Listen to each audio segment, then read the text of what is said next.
चलो तो नाजरीन, आजकल नए नए काम हो रहे हैं। आलम भाई कैसे हैं? अल्लाह का शुक्र है जी।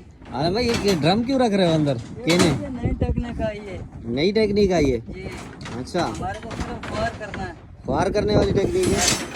और ये पीले कलर के ड्रम हैं, नीले कलर के ड्रम हैं, ब्लैक कलर की बॉलें हैं।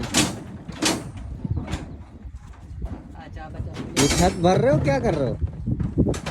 ये बच्चा, ये हमारा सरिये का भी ठेका है और ड्रमों का भी। अच्छा, ड्रम रखने का भी ठेका आपका है? सिर्फ रोटी करनी है हमें। हैं? और काम करके कैसा लग रहा है?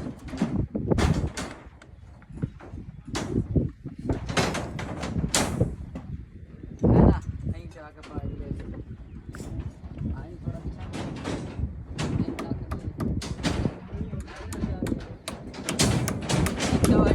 12 फुट के सरिये पैने होते और पहले बढ़िया बांध ला। पहले बढ़िया